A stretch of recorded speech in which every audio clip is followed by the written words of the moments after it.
श्रीमद् भगवद गीता 18वां अध्याय। आज हम 36वां श्लोक लेंगे, 36 नंबर श्लोक। भगवान ने हमें पहले ज्ञान, कर्म, कर्ता, बुद्धि, वृत्ति आदि के बारे में बताया और इनका 3 गुणों में क्या प्रभाव होता है उसके बारे में बताया। अब ये इस श्लोक में हम सुख के बारे में समझेंगे कि सुख कितने प्रकार के होते हैं। सुखम तु इदानीं त्रिविधं शृणु मे भरतर्षभ, अभ्यासाच रमते यत्र दुखान्तं च निगच्छति, याते तत् अग्रे विषम एव परिणामे अमृत उपम, तत्सुखम सात्विकम प्रोक्तम आत्मबुद्धि प्रसादजम। अब सुख की हम बात करते हैं तो सुख हम 3 प्रकार से महसूस करते हैं। पहले एक हमारा शारीरिक सुख, एक है हमारा मानसिक सुख और एक है हमारा आत्मिक सुख। करें सुखम तो इदानीम त्रिविधम शृणु मे भरतर्षभ। भगवान कह रहे हैं कि अर्जुन, अब मैं तुझे सुख के बारे में बताता हूँ जो कि 3 प्रकार के हैं। अभ्यासात रमते यत्र दुखांतम च निगच्छति। अब ये सुख जो है इसमें हमारे जीवन का जो अभ्यास है, अभ्यास, अगर हम अभ्यास की बात करते हैं तो हमारी एक क्रिया आ गई। अब सुख का अभ्यास हम शरीर से भी करते हैं, सुख का अभ्यास हम मन से भी करते हैं, सुख का अभ्यास हम आत्मा से भी करते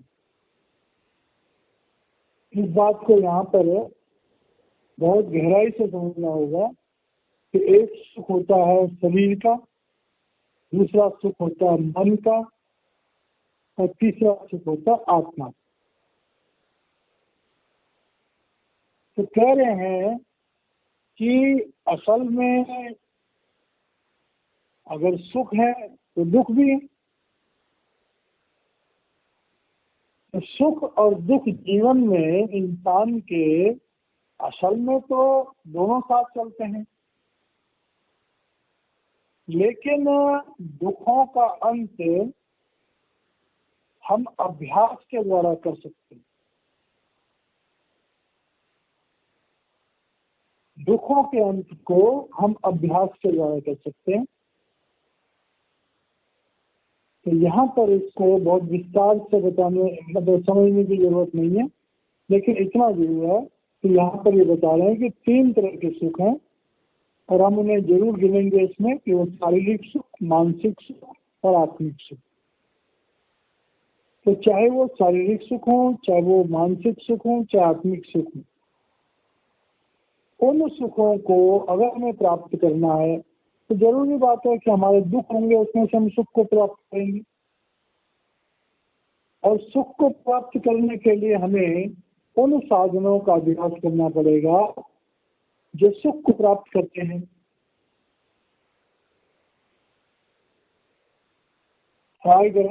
यत तत् अग्रे विषम इव परिणामे अमृतो उपमम। अब जो हमारे सुख हैं उसमें पहले सुख की बात कर रहे हैं कि भाई कई बार जीवन में हमारे ऐसे होता है कि किसी चीज की शुरुआत तो बड़ी मुश्किल होती है, बड़ी परेशानी वाली होती है, बड़ी दुखदायी होती है, लेकिन उनका परिणाम जो है वो अमृत की तरह से होता है।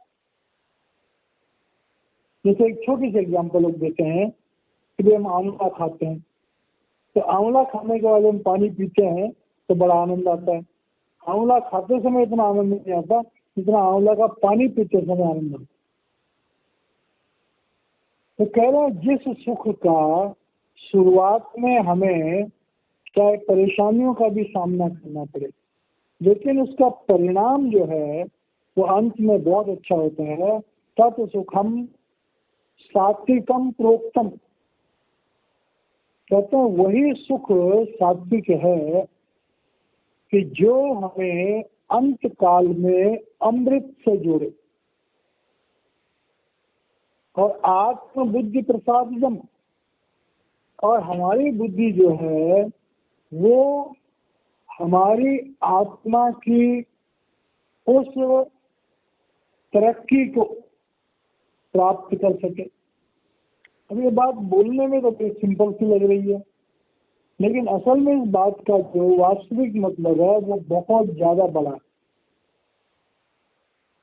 तो जीवन में हम जब जी रहे होते हैं तो ज्यादातर हम शारीरिक सुखों की तरफ अपना ध्यान देते हैं, शरीर को पुष्ट करने के लिए, शरीर के पुष्ट करने के लिए चाहे हम व्यायाम करते हो चाहे बहुत कुछ करते हैं। जब हम व्यायाम करते हैं तो शुरू में हमें बड़ा कष्ट होता है, लेकिन जब हमारा शरीर अच्छी मसल्स बन जाती हैं तो हमें बहुत अच्छा लगता है। इसी तरह से जब हम पढ़ाई करते हैं, मानसिक शुरू में बड़ा कष्ट होता है पढ़ने में, लेकिन जब हम पास हो जाते हैं तो इसका सुख बहुत अच्छा होता है। इसी तरह से प्रभु भक्ति की तरफ हम चलते हैं, स्वाध्याय करते हैं, सत्संगों में जाते हैं, परोपकार करते हैं, शुरू में बड़ा दिक्कत होती है, लेकिन उसका फल बहुत अच्छा होता है। तो भगवान कह रहे हैं कि संसार में अच्छाइयों की तरफ अगर हमें चलना है तो उसकी शुरुआत में अक्सर हमें कठिनाइयों का सामना करना पड़ता है। उसमें जो आनंद है उसको प्राप्त करने में कुछ समय लगता है, जबकि बुराइयों में इंसान जब जाता है तो तुरंत आनंद मिलता है और उसके बाद दुख मिलता है, वो आगे आएगा। तो यहाँ पर कह रहे हैं कि भाई जो हमारी जिंदगी है, हम जितने भी काम करते हैं, जो हम अभ्यास करते हैं, जो चेष्टा करते हैं, उसमें जिन कामों में शुरुआत में थोड़ी सी परेशानियां होती हैं, लेकिन जिनका फल आगे चल करके अमृत की तरह से है, हमारी जिंदगी को तरक्की की तरफ लेने के लिए है, ये आत्म जागृति के लिए है।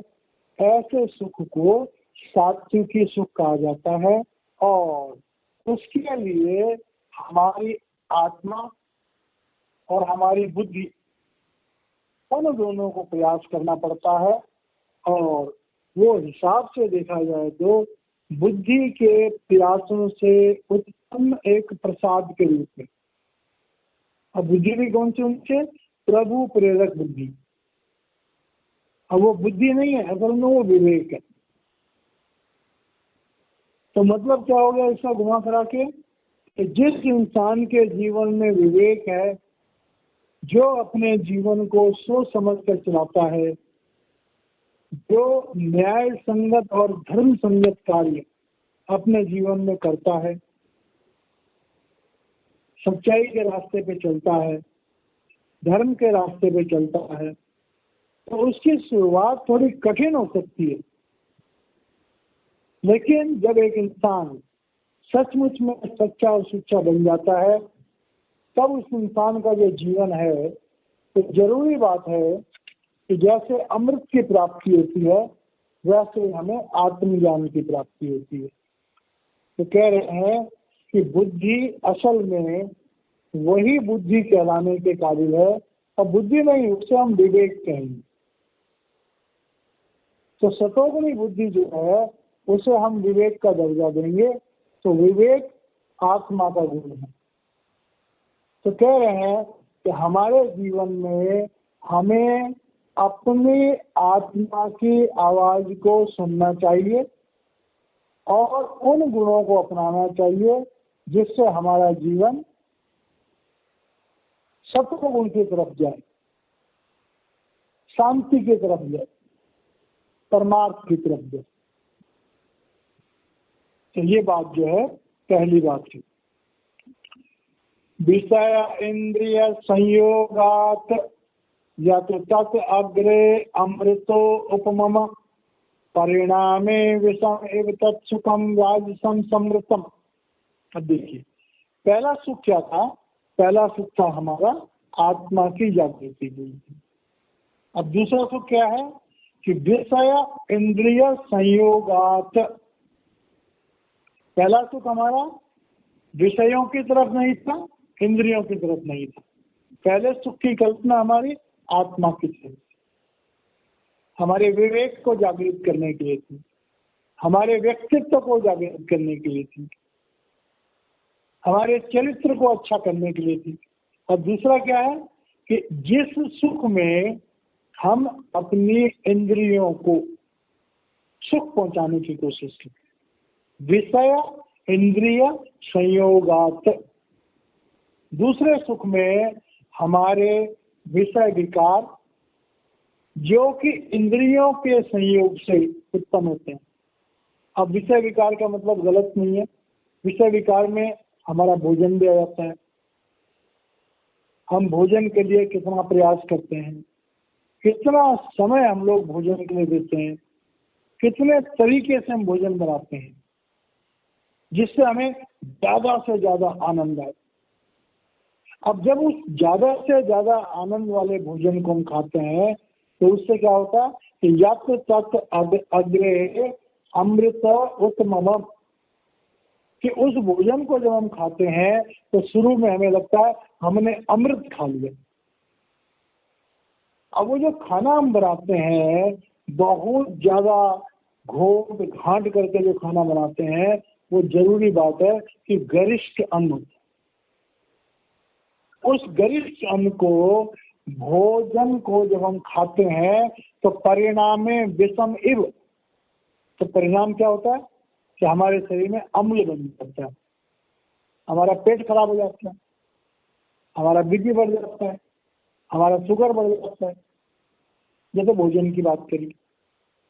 अब अगर हम दूसरी तरफ चलें कि हमें दिल किया कि हमारा मकान बहुत बड़ा होना चाहिए, दुनिया भर का कर्जा लेकर के इधर उधर से पैसा इकट्ठा करके हमने मकान बना लिया। अगर हमने उस मकान को अपने साधारण जो हमारे सोर्सेस हैं उससे बहुत ज्यादा बना दिया तो आनंद तो आएगा, लेकिन बाद में जीवन बड़ा डिस्टर्ब हो जाएगा। तो जो लोग सांसारिक सुखों में बहुत ज्यादा सुख और बहुत ज्यादा समृद्धि प्राप्त करने की कोशिश करते हैं, उससे अपने इंद्रियों की तृप्ति करते हैं, तो शुरुआत तो बहुत अच्छी होती है, लेकिन आगे चल करके बड़ी परेशानियां होती। तो यहाँ पर जो रजोगुणी लोग हैं, अब यहाँ पर पूरा ब्रह्मांड, पूरा संसार इस श्लोक के अंतर्गत, हर इंसान की चाह होती है मैं बढ़िया से बढ़िया खाना खाऊं, मैं बढ़िया से बढ़िया कपड़े पहनूं, मैं बढ़िया से बढ़िया मकान बनाऊं, मैं बढ़िया से बढ़िया गाड़ी लूं, मैं बढ़िया से बढ़िया स्कूल में अपने बच्चों को पढ़ाऊं। और इस कारण से लोग बाग अक्सर कर्जे में इतने डूब जाते हैं कि उनके लिए जीना मुश्किल हो जाता है। तो कोई भी काम जो हमारी इंद्रियों की तृप्ति के लिए है, जो हमारी शरीर और मन की तृष्णाओं की पूर्ति के लिए है, और उसका प्रयास अनुपात से ज्यादा हो गया, शुरू में आनंद तो बहुत आएगा लेकिन बाद में बड़ी दिक्कत हो जाएगी। लोग क्या करते हैं, किस्तों पर कार खरीद लेते हैं, किस्तों कार की किस्तें दे नहीं पाते हैं, कंपनी वाले कार उठा के ले जाते हैं। मकान किस्तों पर खरीदते हैं, किस्तें दे नहीं पाते हैं, जिस कंपनी से लेते हैं वो कंपनी मकान को जब्त कर लेती है। तो मतलब जो रजोगुणी लोग हैं वो दिखावे की जिंदगी के लिए अपने हैसियत से ज्यादा, अपनी ताकत से ज्यादा कई चीजों के लिए प्रयास करते हैं जिससे उन्हें जल्दी सुख मिले, लेकिन उसका परिणाम जो है वो दुखदायी होता है। तत् सुखम राजसम समृतम, उसे हम रजोगुणी सुख कहते हैं। और ज्यादातर लोग जो है सारे संसार में इसी बीमारी के शिकार।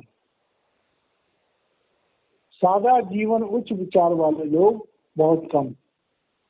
सतोगुणी आदमी कभी कर्जा लेकर के कोई अपने सुख को प्राप्त करने की कोशिश नहीं करेगा, लेकिन रजोगुणी आदमी मैक्सिमम ज्यादातर कर्जा लेकर के अपने काम पूरे करता है। तो एक चेतावनी है कि संसार में उतना ही बोझ उठाओ जिस बोझ को तुम निभा सको। यत अग्रे च अनुबंधे च सुखम मोहनम आत्मनः निंद्रा आलस्य प्रमादे उत्थम तत्तामसम उदाहृतम।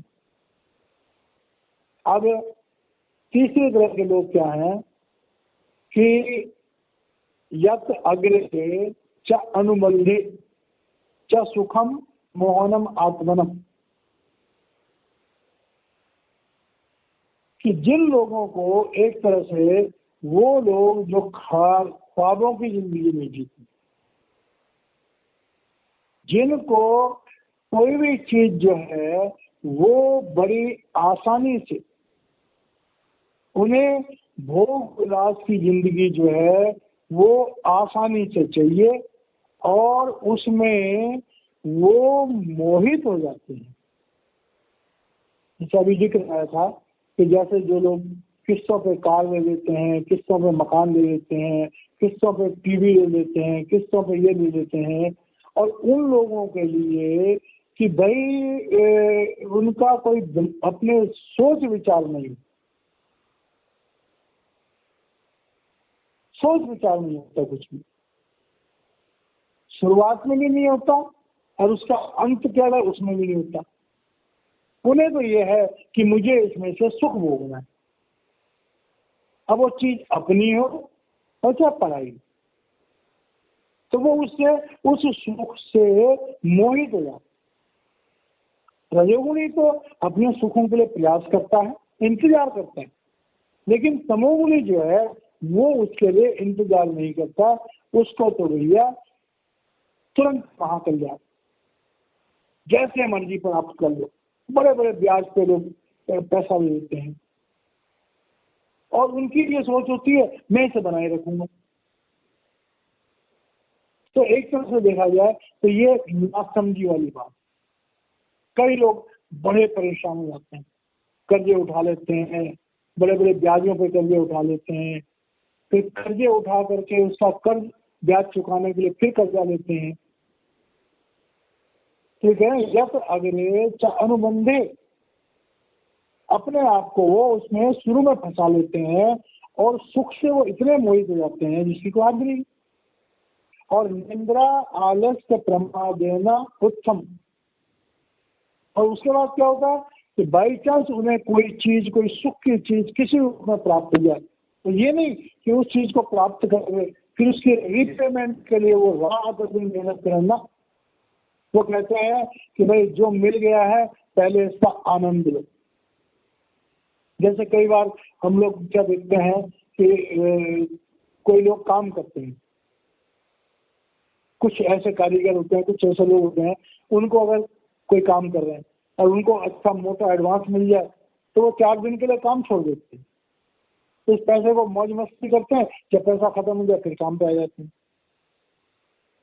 तो उन लोगों के लिए क्या है कि अगर कहीं पर उनको सुख की प्राप्ति हो जाए तो उसको लेकर के फिर उस सुख को भोग करके, उस सुख में लिप्त होकर के पूरा उद्दंडता से उस सारी चीजों को भोग करके और तब उन्हें होश आती है। तो उनका जीवन जो है वो सुखों में एक तरह से वो पगला जाता है। मतलब उनकी चाहे अपनी इतनी हैसियत ना भी हो, लेकिन सुखों को देखते हैं तो उन्हें प्राप्त करने के लिए वो लालायित हो जाते हैं, उसके लिए उचित अनुचित का जो भाव है उसको भी खो देते हैं। और ये ऐसे ही लोग होते हैं जो दूसरों की छीना छिपटी भी कर लेते हैं, जो बेईमानी भी कर लेते हैं, जो दगाबाजी भी कर लेते हैं, जो झूठे तरीके से फर्जी 420 भी कर लेते हैं।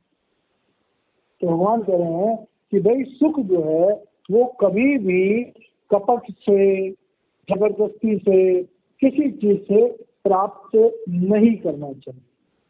जो ऐसा करते हैं उनके लिए तो वो सुख था, फिर ऐसे लोगों को तो जेल हो जाती है। तो कहाँ सुख भोगने के चक्कर में थे और कहाँ जेल की चक्की पीस रहे हैं। तो कह रहे हैं इस चीज का बहुत महत्व है और लोगों को सोचना चाहिए। अब कह रहे हैं कि एक बहुत इम्पोर्टेंट बात कह रहे हैं कि संसार में जो कुछ भी है वो 3 गुणों में है। न तत् अस्य पृथिव्याम वा दिवि देवेषु वा पुनः सत्वं प्रकृत्या मुक्तम यत् यदेभिः स्यात् त्रिविगुण।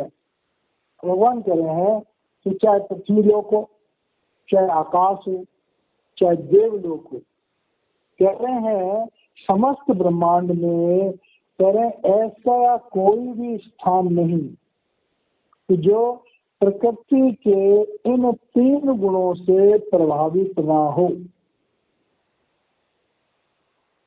भगवान ने जितनी भी सृष्टि बनाई 3 लोकों की, वो प्रकृति के 3 गुणों से प्रभावित है। और प्रभावित ही नहीं, वो उत्पन्न है। इन 3 गुणों के जो विधान है उसी विधान से जो चीजें अस्तित्व में आई वो इन गुणों के विधान से ही है।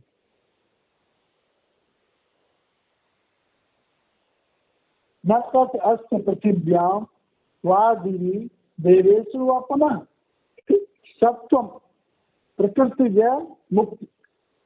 कोई भी अस्तित्व ऐसा नहीं, कोई भी चीज ऐसी नहीं कि जो प्रकृति के 3 गुणों से उत्पन्न न हुई हो। प्रकृति के 3 गुणों से मुक्त, प्रकृति के 3 गुणों से अलग कोई भी चीज भगवान ने नहीं बनाई।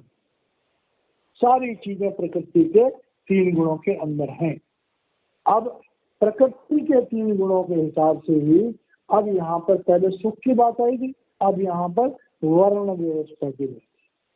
ब्राह्मण, क्षत्रिय, वैश्य और शूद्र, अब उनके बारे में बता रहे हैं कि ब्राह्मण क्षत्रियं शूद्राणाम च परम तप कर्माणि प्रविभक्तानि स्वभाव प्रभवैर गुणे। अब कह रहे हैं कि भगवान ने गुणों के द्वारा कह रहे हैं ये 4 वर्ण बनाए। अब 4 वर्ण बनाए तो पहले हम इस बात को, असल में ये विराट पुरुष का जो शरीर है उसके 4 भाग हैं। और असल में देखा जाए तो हर मनुष्य जो है ये 4 विभाग मनुष्य के शरीर में है। ब्राह्मण, क्षत्रिय, वैश्य, शूद्र। हमारे शरीर में 5 वायु हैं, 4 वायु हमारे स्टेट में है। नाभि चक्र से नीचे अपान वायु है। अपान वायु में जो भी चीजें होती हैं उसकी संज्ञा हम शूद्र में देते हैं। अपान वायु से लेकर प्राण वायु के बीच में जो भी स्थान है उसकी संज्ञा हम वैश्य को देते हैं। प्राण वायु जो है उसकी संज्ञा हम क्षत्रिय को देते हैं। और उदान वायु है उसकी संज्ञा हम ब्राह्मण को देते हैं, जो हमारे हृदय चक्र से ऊपर कंठ चक्र से होते हुए और आज्ञा चक्र पर जाती है।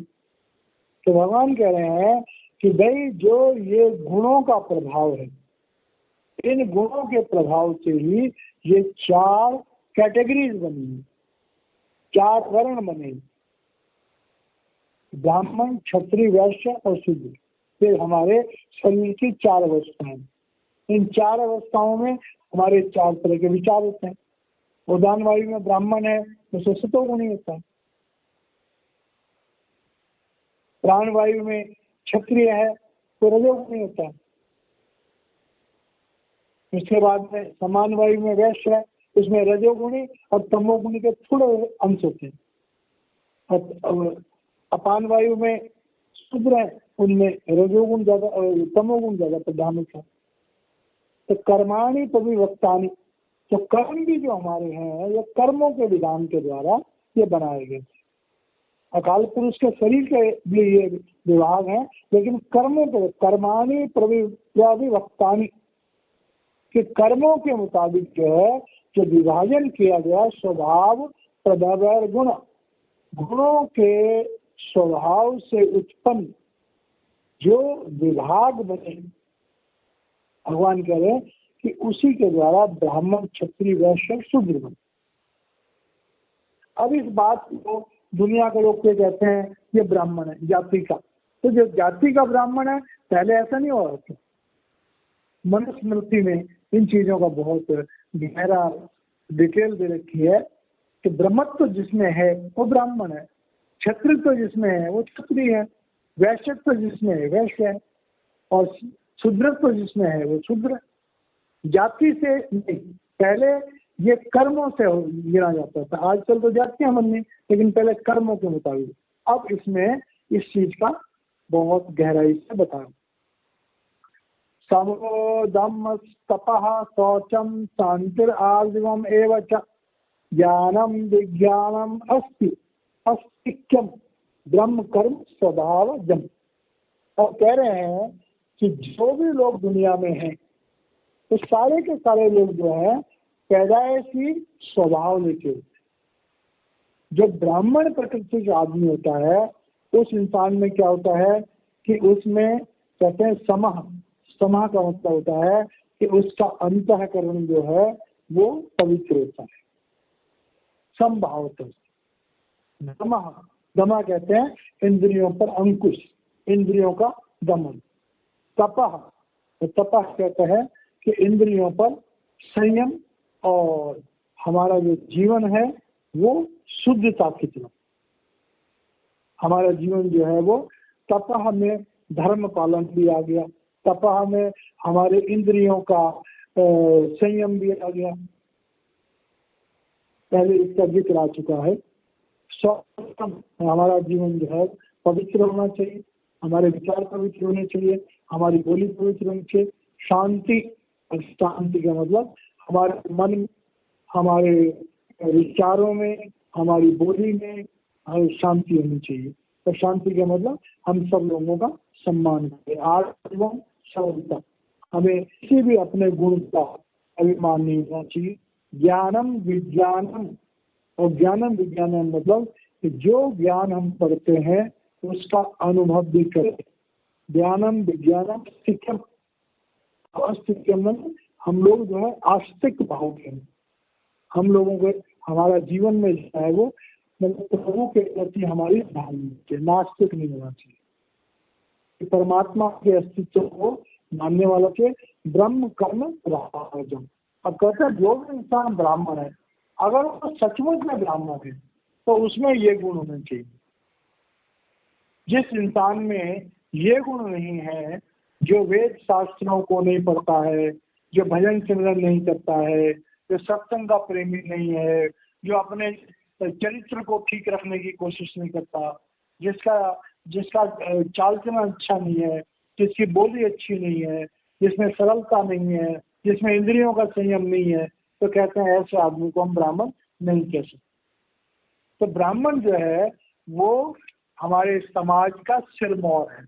हमारे समाज को जो आध्यात्मिक और जो हमारी उनका जो ब्राह्मण है उनको उनका ध्यान रखना चाहिए, और एक तरह से वो समाज के गाइड हो जाते हैं। अब आगे कह रहे हैं शौर्यम तेजो धृति दाक्ष्यम युद्ध च अपि अपलायनम दानम ईश्वर भावम च छात्रम कर्म स्वभावजम।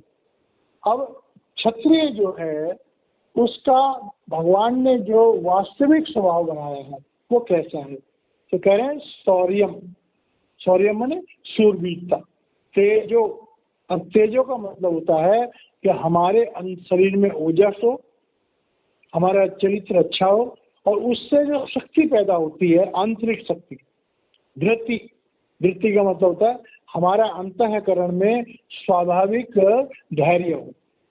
दाक्षम, दाक्षम का मतलब दक्षता, दाक्षम युद्धे। अब जो क्षत्रिय हैं उनका बेसिक क्या है कि समाज की रक्षा करना। तो समाज की रक्षा करनी है तो जरूरी बात है कि उन्हें उनके शरीर में ताकत भी होनी चाहिए, उन्हें शस्त्र चलाने का अभ्यास भी होना चाहिए, और कि युद्धे च अपि अपलायनम, और उनमें मतलब युद्ध में डटे रहने की, मतलब उनमें डर नहीं होना चाहिए, युद्ध में डटे रहने की क्षमता। ऐसा नहीं कि कहीं पर लड़ाई झगड़ा हो रहा है, लड़ाई झगड़ा का मतलब अलग है, लेकिन कहीं पर युद्ध हो रहा है, समाज के सुरक्षा की बात आ रही है, तो वो डर के मारे भाग जाए। कहे क्षत्रिय जो है वो कभी भी अपने ड्यूटी से, अपने जो उसकी रिस्पॉन्सिबिलिटीज हैं उनसे कभी भागता नहीं है। और क्षत्रिय जो सच्चे क्षत्रिय हैं उनमें उदारता भी होती है, दानम, उदारता। और ईश्वरम भावम, ईश्वरम भावम का मतलब होता है कि समाज का नेतृत्व करना, समाज का नेतृत्व करना, समाज की रक्षा करना।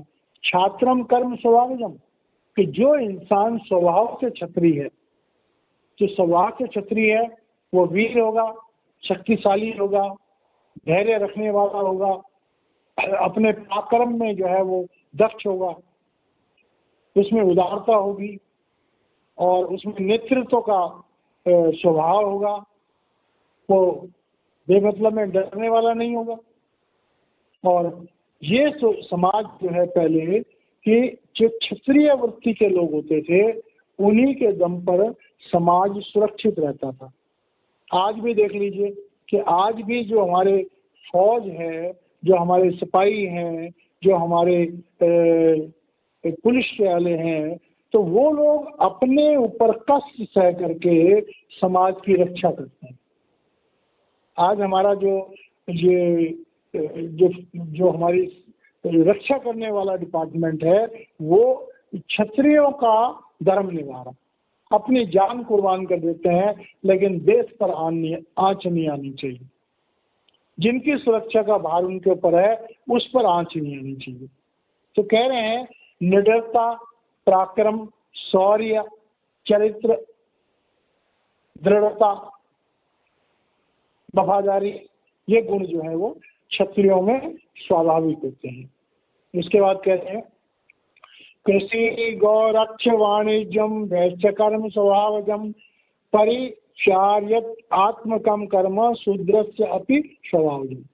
अब ये तो होता है ब्राह्मण और क्षत्रिय के, अब वैश्य के।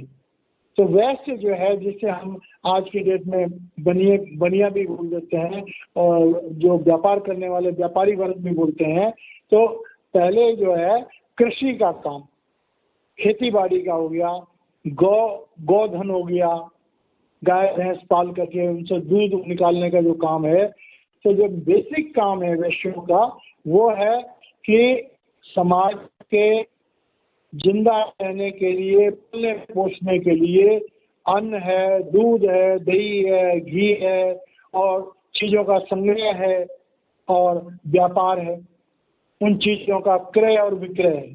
तो ये क्रय और विक्रय और जो कृषि क्षेत्र है ये सारा का सारा ये वाणिज्य ग्रुप में है, ये वैश्य ग्रुप में है।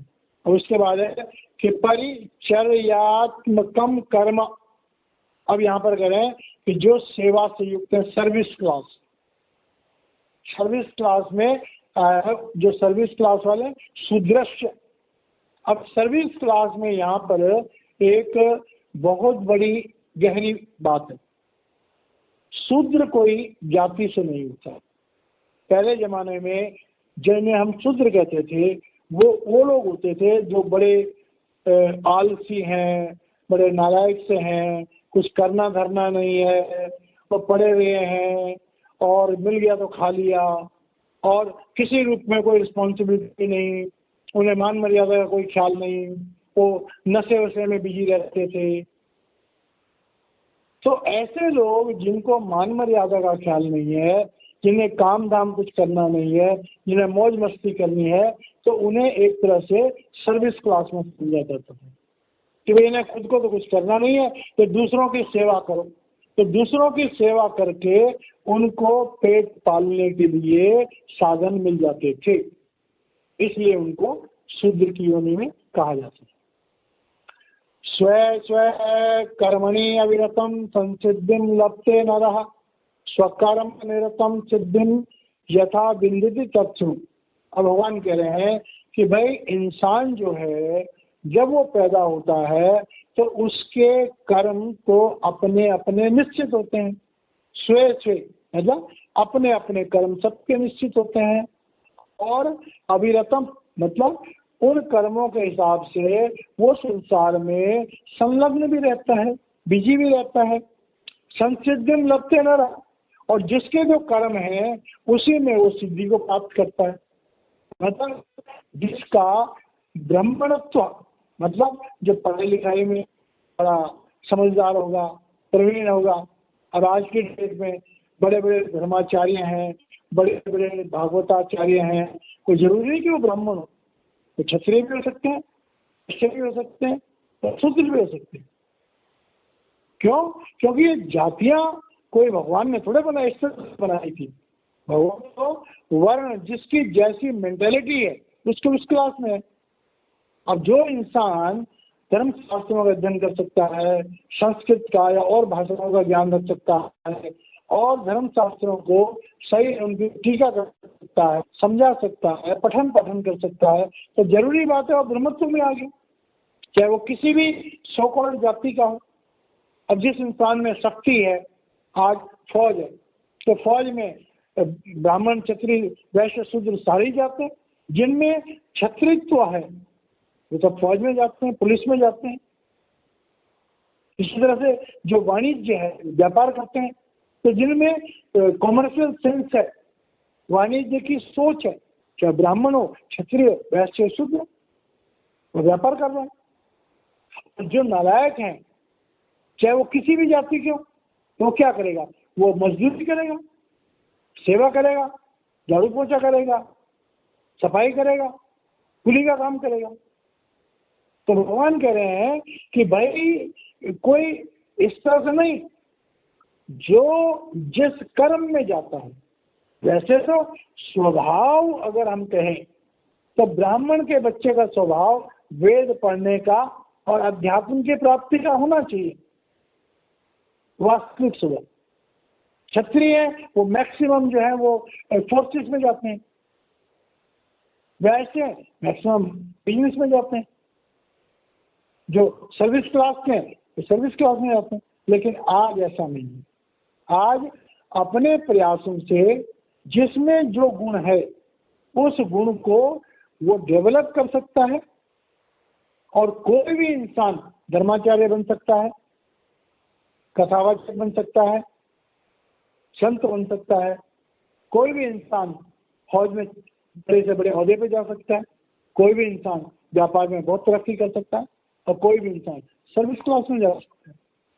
तो कह रहे हैं अपने अपने कर्म पैदाइशी जो हैं उनमें जो भी हैं, अगर वो उनको उनमें अपनी लगन लगा रखेंगे, स्वकर्म निरतम, वो अपने स्वभाव के मुताबिक अपने कर्मों लगे रहेंगे, तो जरूरी बात है कि उनको दक्षता मिलेगी और वो सिद्धि को प्राप्त होंगे, मतलब वो उच्च कोटि पर जा पाएंगे। इसीलिए आज के एजुकेशन सिस्टम में बच्चों को शुरू में जो प्ले स्कूल होते हैं, नर्सरी होती है, केजी होती है, उसमें ये देखा जाता है कि बच्चे का वास्तविक गुण क्या है, बच्चा किस सब्जेक्ट में नेचुरल रुचि ले रहा है। तो जिस सब्जेक्ट में बच्चा अपने आप रुचि ले रहा है, आजकल बच्चे को उस सब्जेक्ट की तरफ आगे बढ़ाया जाता है, जिससे कि अपने नेचुरल गुण को ये डेवलप करे और उसमें बहुत आगे निकल जाए। हमारे कह रहे हैं यतः प्रवर्तिर्भूतानां येन सर्वमिदं ततम् स्वकर्मणा तम अभ्यश्चर्य सिद्धिम बिंदति मानव। अब कह रहे हैं यतः प्रवृत्ति भूतानाम। अब कह रहे हैं वो परमात्मा जिससे समस्त ब्रह्मांड, समस्त भूत, समस्त जीव उत्पन्न हुए, येन सर्वम इदम ततम, और जिसके द्वारा ये करोड़ों ब्रह्मांड जो हैं ये बने और ये व्याप्त है। स्वकर्मणा तम अभ्यचर्य, कह रहे हैं कि भाई वो परमात्मा जो समस्त जीवों में व्याप्त है, समस्त ब्रह्मांडों में व्याप्त है, जिस परमात्मा ने ये सब कुछ बनाया, जो परमात्मा हमें जिंदा रख रहा है, कह रहे हैं जो इंसान जैसी प्रकृति रखता है, चाहे उसमें ब्रह्मत्व है, चाहे उसमें क्षत्रित्व है, चाहे उसमें वैश्यत्व है, और चाहे उसमें शूद्रत्व है, भगवान ने हमारा जैसा भी नेचर बनाया, जैसा भी हमारा स्वभाव है, हम अपने स्वभाव के मुताबिक उस परमात्मा की पूजा करें, उस परमात्मा की वंदना करें, उस परमात्मा को याद करें। परमात्मा ने कोई ऐसा विधान नहीं बनाया कि किसी खास जाति वाले को भगवान मिलेगा, किसी खास धर्म वाले को भगवान मिलेगा, किसी खास देश वाले को भगवान मिलेगा। भगवान तो सबके हैं, सबको ही भगवान को प्राप्त कर सकता है, बशर्ते वो अपने स्वभाव के मुताबिक अपने तरीके से भगवान को याद करे, भगवान को अपने दिल में बसा ले, धर्म पुस्तकों का अध्ययन करे, सत्संग सुने, सदाचारी जीवन बनाए, अपने जीवन की पड़ताल करे, हक हलाल की कमाई खाए, धर्म के रास्ते पर चले। जो इंसान इस तरह से करेगा डेफिनेटली जो है सिद्धिम विंदति मानव, उस इंसान को सिद्धि मिलेगी, परम सिद्धि मिलेगी। वो इंसान प्रभु प्राप्ति के लिए जरूर आगे बढ़ेगा और धीरे धीरे करके उसको आत्म जागृति मिलेगी, और जब आत्म जागृति मिलेगी तो डेफिनेटली जो है कि वो उस अवस्था में पहुंच जाएगा कि जहां पर जाकर के उसे मनुष्य जीवन के सच्चे उद्देश्य को प्राप्त करने की अवस्था प्राप्त होगी, उसका मनुष्य जीवन सफल हो जाएगा। तो भगवान कह रहे हैं कि भाई हर मनुष्य का ये कर्तव्य है कि वो जिस मर्जी हालात में है, जिस मर्जी जाति का है, जिस मर्जी धर्म का है, वो उस परम पिता परमेश्वर से जुड़ने का प्रयास करता रहे। अगर उसकी भावना सच्ची है तो परमात्मा उसे जरूर मिलेंगे, जरूर उसकी जीवन यात्रा सफल होगी। जय महाराज।